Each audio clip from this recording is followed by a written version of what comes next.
After decades of military rule, democratic reforms in 2012 brought rapid development to Myanmar. Yangon, the country's largest city and former capital, is bustling. The government recognizes 135 national races, and the diversity is clearly visible here. Muslims and Buddhists have coexisted for centuries.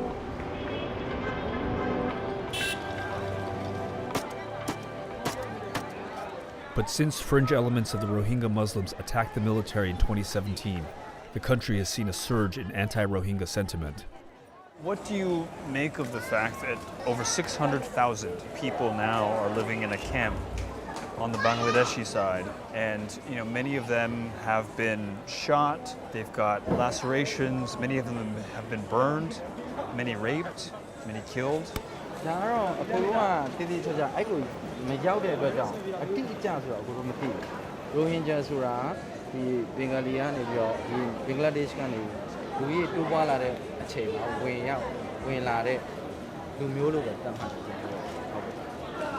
accept a Rohingya in Myanmar.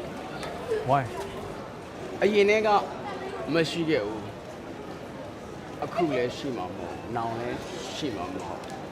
Never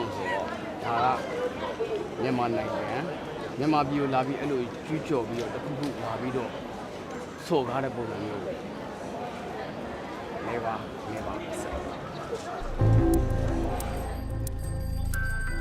Just a few years ago, hardly anyone had ever heard of the Rohingya. Now, everyone's got an opinion. Thanks in part to one development that would transform the country: social media. Sites like Facebook and Twitter are playing a role in the spread of anti-Rohingya and anti-Muslim vitriol. Many perpetuate the myth that Rohingya are illegally entering from Bangladesh. Some even accuse the Rohingya of burning down their own homes. Social media has been, I think, one of the most damaging aspects of this entire crisis. And I think people internationally need to realize that 5 years ago, it cost a couple of $100s just to get a SIM card. Not many people had phones.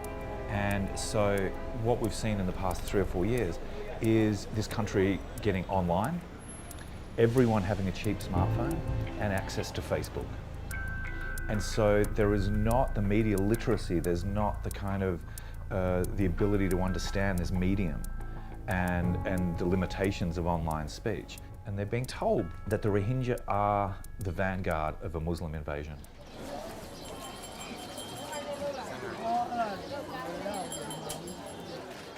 Even though Myanmar is a very multicultural and multi-ethnic country, it's hard to get people to talk right now because of the racial animosity and tensions that have been stoked by Facebook and social media posts. There's a real chill in the air that you can just feel.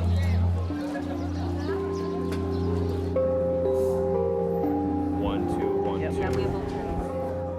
Ong Kin, which is not his real name, is a Rohingya man born and raised in Yangon.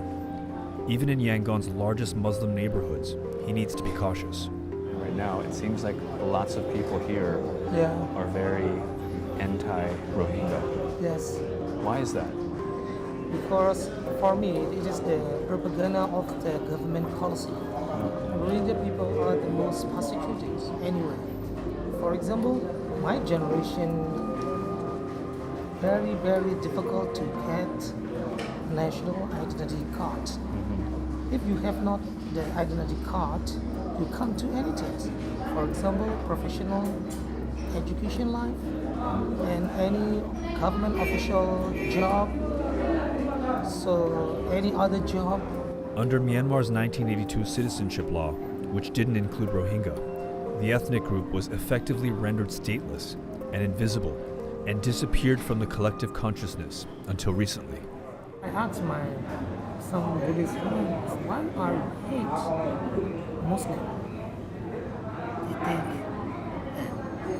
They didn't say. Means that no reason they hate Muslim or Rohingya, no reason. Means that they manipulate and propaganda is for a long time. Propaganda is very dangerous.